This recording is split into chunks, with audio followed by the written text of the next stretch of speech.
Well, we'll see how his record holds up today on yet another tough uphill finish to a non-mountain stage.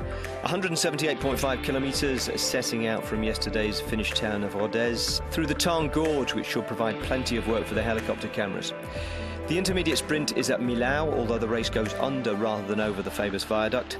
There's a second and fourth category climb on the run into Mende, then the short, sharp final one up to the aerodrome on the Côte de la Croix-Neuve, or the Monte Laurent jalabert as it's been known since his win here in 1995. Climb, there it is. This is the climb of only 3 kilometres. The finish is not at the top. We run over, small descent, onto the airfield for a sprint. And it's Golash and Coran get there first.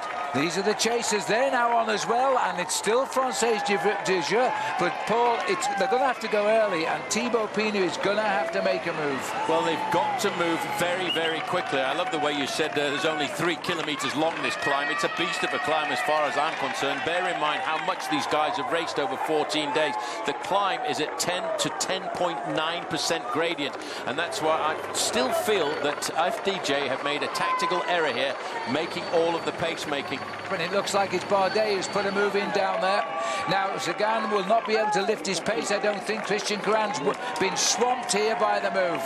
Well, it is Romain Bardet. He's been sitting comfortably in that leading group of 20 riders all throughout the day. He's had a teammate alongside him, Jan Bakelands, and these are the changes of tempo that a rider like Peter Sagan will not enjoy. You know, this man finished in 6th place overall in the Tour de France, and he's now getting into a very, very interesting climbing movement. Just coming along there, you can see Simon Yates just a little bit further back. Well, it's the move we expected. This is the man gaining most in this breakaway. He started the day 17 minutes behind. At the moment, he's gaining 5 of those back. He's really turned his form around in the last few days. He won at Pralou in the Dauphiné, and we go there in a couple of days' time in the Tour de France. Now he's spread eagle the group. And this is Gautier who's going clear now. That was Gautier, but Romain Bardet says, mate, you're not having any of this afternoon. I'm the climber in this group, and I want to make the difference. And he gets out of the saddle, but Simon Yates is responding behind. Let's not forget, Simon Yates, the best young rider this year in the Criterium de Dauphiné, which is a big reference race as preparation for the Tour de France. And he went head-to-head with Bardet, because Bardet won the stage at Pralou. Now, let's not forget the second race. The race for the yellow jersey is about to start as they get onto the climb, 3 kilometres to the top. Sky are still in control, but did you notice there, just behind in the white jersey, was Quintana. He's waiting. His team has said he will attack. It's so complicated to cover this because we've got 2 races, the race for the stage, and Romain Bardet wants this, and he's got a gap now between himself and Simon Yates. He's opening up the gap, but once you get to the top of this climb, it's not over. You've still got 1.5 kilometres to go. It's a long, long way. Yates looks like he's got a slight gap, but he can maybe recover. Let's hope so, but Bardet has kept the pressure on there. That's hurt Simon Yates. He's just to the right of our picture. Pinot, it may be climbing his way. He's slow to start, but getting himself back into a rhythm. 11% on this section of the climb now as we watch Bardet. He's trying to put all matters to rights here, this youngster, if he can. Well, Bardet, 24 years of age, he's got the gap. It's a bit deceptive when you see the gaps on the slopes of a climb like this, because you're looking at almost 11.5% the gradient. The face licking his lips there, TJ Van Garderen on the right of our picture. He's riding on the wheel of Vincenzo Nibali, but all of the contenders are locked together there. This is Bardet, finished 6th in the Tour de France last year. That's why they thought this year he'd be a contender to win, but he's had so much bad luck. Now it looks as though Yates is in trouble here. Chasing the lone leader of Romain Bardet is in 2nd position on the road. The rider there in the Ethics Quick-Step blue and white jersey is Rigoberto Urán. He's actually giving a bit of assistance to Thibaut Pinot, who does not look comfortable. The style that he's using there is just showing that he's having to use the top part of his body to get the pedals over.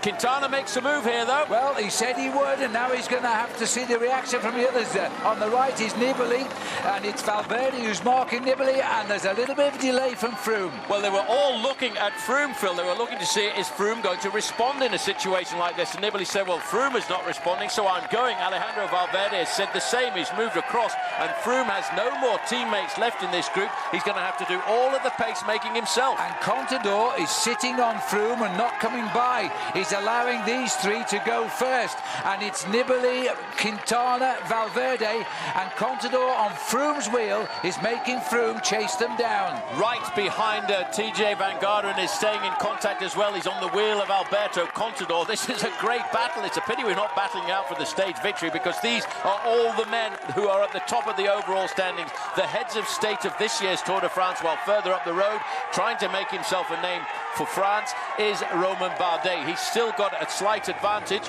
We're looking a little bit further back now, Phil. Well, Romain Bardet Steve Cummings is riding back up into third position, I think. Well, they're all going. This looks like Pinot just here as we come up. Well, Steve Cummings, Phil, is riding up to Pinot, so that's an amazing performance by Cummings. There is Bardet. He's looking at the King of the Mountains point over the top there. Pinot has moved into second place. Steve Cummings is riding himself up into third place on the stage. Well, two French riders topped the last climb of the day. Bardet, Pinot, and then it's the British rider Cummings riding for MTN Quebec. Meanwhile, down the slope, 4 minutes back, it is still Quintana in white trying to destroy or get back a few seconds on the yellow jersey. TJ Van Garderen here is being put under pressure and is lagging a little bit. Well, bear in mind, TJ Van Garderen's advantage over Quintana at the start of the day, Phil, was 17 seconds. Pinot has made the junction at the front as Bardet looks over his shoulder. Two Frenchmen in the lead. This has been a remarkable recovery by Thibaut Pinot. Remember, he crashed at the start today. He's now getting to what is the easy approach to the line. The hill is done for. We go down and come out, and Bardet may not be able to out-sprint Thibaut Pinot. Now, still this little man here from Colombia is not pulling away, and the constant cadence of Froome is bringing them back. Well, I'll tell you one thing, he's put Vincenzo Nibali, #1, into difficulty there. He keeps looking down at his gears, and that's always a bad sign. You wonder if you're in the wrong gear. Sorry, mate, I'm having a hard time here this afternoon. But Froome is riding his race. He's just trying to ride himself back. You might have just seen that little hand signal coming from Thibaut Pinot, #21. He was saying to Bardet, come up forward, mate, you've got to work together, because if we don't collaborate here, we'll get caught by riders coming back from behind. Tense moments here for two Frenchmen. They're now gone down this small section, and Steve Cummings has joined him, and he's going to jump them as he goes straight by. This will be an incredible result for MTN Quebec. Well, I can't believe this, Phil. I was talking to Dougie Ryder, the principal of MTN Quebec, this morning. Said the man who's going to go for the breakaway is Steve Cummings, and that is a great move by Steve Cummings. They're on the flatter part of the course now. They've got a sweeping right-hand bend followed by a sweeping left-hand bend, and then they line up for the finishing straight. Well, Steve Cummings is trying to wind it up here. Pinot is chasing him. Bardet's on the wheel. They're both under pressure. They're swinging onto the airfield, and the finishing line is in the distance. As Steve Cummings has got to go. The wind has completely dropped. It would have been tail. And now Bardet is going to try and take it from Pinot as they run against Steve Cummings. This man was a great, great track cyclist. 200 meters to go. This could be the finish. That will be an absolute dream for the African team if he can pull it off today. And Steve Cummings has won the day for MTN Quebec, the wildcard team, on the day they celebrate the great icon Nelson Mandela. What an unbelievable fairy tale. I tell you what, Phil, you cannot write fairy tales like that. He came up at the very last moment to get onto the back, and that was a fantastic performance for MTN Quebec. Further down the slopes, though, there's a massive big battle on. Nairo Quintana could be riding up into second place in the overall standings. Alberto Contador, #41, is on the back foot a little bit here. He's got ahead of him Chris Froome and Nairo Quintana. TJ Van Garderen started the day with a 17-second advantage over Quintana, and he's trying to ride himself back into this race to hold on to a podium position. But, you know, this is a man who's got a very large diesel engine. Once it gets going, he's able to keep it going for a long period of time. Quintana and Froome, Phil, just like it was back in 2013. And this is Alberto Contador here as he goes to the crowds. TJ Van Garderen behind now, Vincenzo Nibali. This is a small hill when you compare it with the Pyrenees or the Alps to come, but it is doing damage amongst the leaderboard of the Tour de France. Froome has hooked up now with Quintana, who has gone again. Chris Froome looks up, sees him move, then he looks down and just concentrates on his cadence. Well, this is the special thing about real climbers, Phil. They can attack and attack again multiple times, and that's exactly what Nairo Quintana has done. A little further down the road, you've got two great champions there locked together, Alejandro Valverde, and of course joined there by Alberto Contador, side by side. Contador seems to be struggling, but I tell you what, I still think that Alejandro Valverde is riding a great Tour de France this year, and he is ahead of TJ Van Garderen on the road, and he was behind him at the start of the day. Valverde could also be climbing a lot higher up in the overall standings. Van Garderen needs to find his rhythm. These two riders looking back now to see what sort of damage has been done. Quintana needs to continue. Froome has controlled all of the attacks here of everybody, and he's had to pull himself inside out, Phil, to stay with Nairo Quintana. Well, Quintana needs 17 seconds. There's no bonuses this far down the race. He needs 17 real seconds to go ahead of TJ Van Garderen in the overall classification. He's got the yellow jersey locked on. No time gains at the moment.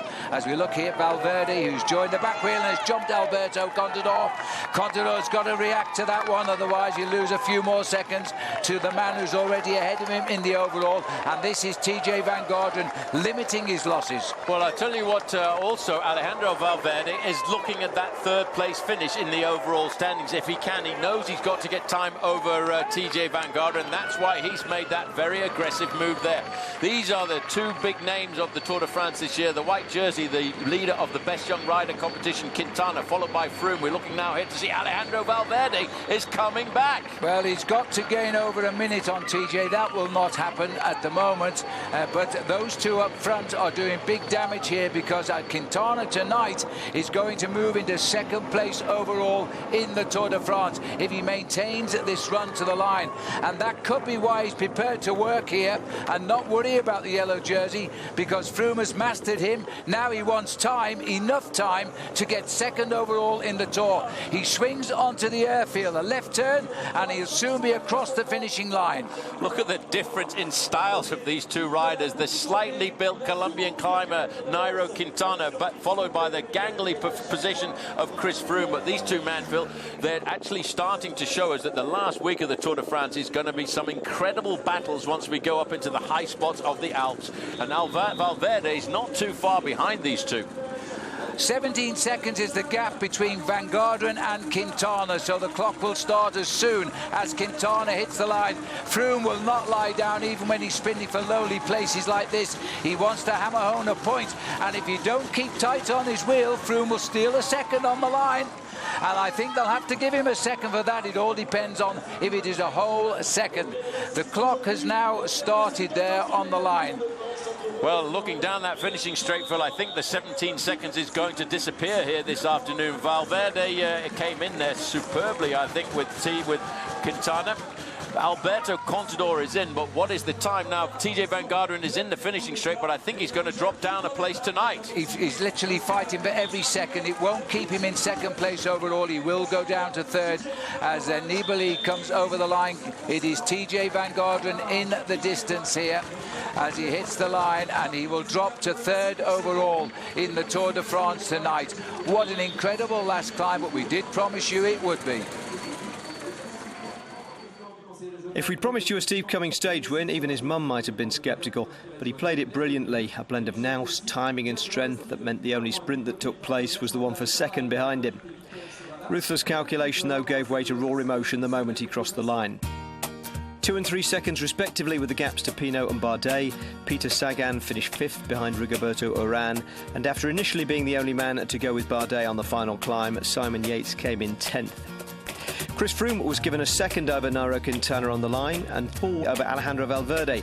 Alberto Contador lost 19 seconds to Froome, Vincenzo Nibali 30 and TJ Van Garderen 40 seconds. More importantly, he lost 39 to Quintana. Robert Hessing, Tony Gallopin, Bauke Mollema and Geraint Thomas came in together 51 seconds behind Froome, 5 minutes and 6 behind the winner. And the winner was not only claiming his own first Tour de France stage win, but the first for his team. Well, Stephen Cummings has taken a moment to just try and digest what happened there. I mean, all your career, you've won stages on the Vuelta, but this is the big one, isn't it now? This is the big one. Yeah, like, I think the last few years I thought I was capable of doing this, and I just needed to find the right team for me to give me the opportunity. I mean, and the team have just let me stay calm the first week. You probably saw I was at the back a lot and just taking it easy, not crashing, and they just kept the confidence and the faith in me, and they knew I could try and deliver. I mean, it's always hard to win because, you know, you have to play it really well, and I think I'm just delighted for everyone in the team, and it's just a great moment for us. Happy. At what point did you think, it's on, I can do this? Just kind of doing my own speed, like 3k to go. I was kind of like just riding threshold, and I just saw the others were like full gas and taking advantage of the slipstream and not making any accelerations, because I'm not a pure climber. I just time trialed up the thing, and then, to be honest, I wasn't really thinking of the win. I was just thinking more of the effort, and then sort of with a K before the top of the climb, I thought I've got a bit of a chance, but I thought maybe to get to Pinot, and then Pinot closed Bardet, which was good for me because the cooperation was bad, and it just enabled me to just sort of catch them, and then just threw caution to the wind and went straight away. So. Well, brilliant ride, well done, Steve. Thank you. Peter Sagan instigated today's break, and if it hadn't contained so many good climbers who'd slipped out of overall contention, he might have claimed his stage win. Nonetheless, it was another excellent day's work, and one which padded his lead in the points competition to 61. Chris Froome extended his lead too. It's no longer 2 minutes 52 over TJ Van Garderen, but 3 minutes 10 over Nairo Quintana. Van Garderen holds third spot by half a minute from Alejandro Valverde, and Alberto Contador moves past Geraint Thomas into fifth. Vincenzo Nibali lost time to Froome, but gained enough on Tony Galopin to leapfrog him into eighth. No significant scorers in the King of the Mountains competition today, so Chris Froome keeps that jersey as well as the yellow. Well, Chris Froome is here once again in yellow, and there's plenty to talk about in the race today, but unfortunately that's been superseded by what happened to you and your team out on the road today. Chris, talk us through it. Yeah, I mean, as far as the racing goes, it was a really good day for us. The team did a great job getting me to that final climb, and up the final climb I just controlled Quintana, rode my own tempo there, and just kept things under control. I mean, still a week to go at this stage, but as you said, I mean, unfortunately there was a bit of an incident out on the road today. A spectator in the early parts of the race with a cup of urine threw it into my face and said "dopé" like that at me, which is extremely wrong on so many different levels, and I'm really disappointed about that. I think it's not in the name of sport. You've had to deal with a lot in terms of the way the race has been reported, and your race has been scrutinised. Does this feel like it's reached some sort of point where you have to draw a line? Certainly. I think a lot of the reporting on the race has been very irresponsible, and I blame those individuals for that. Those individuals know who they are. Having said that, we've had some fantastic support. I mean, we've had a great number of fans out on the road supporting us, and obviously I want to thank each and every one of them, and also the media. I'd say a lot of the media has been fantastic around this race, just wanting to talk about the race, and that's what people want to see. But unfortunately, some people ruin it for everyone else. And what's your attitude towards the rest of the race? Has this muddied the picture for you? Has this somehow spoilt it for you? No. I mean, this is what I've worked all year for. Nothing's going to take that away. All right, Chris. Well, thanks for telling us. A great ride today, and good luck tomorrow. Thanks a lot.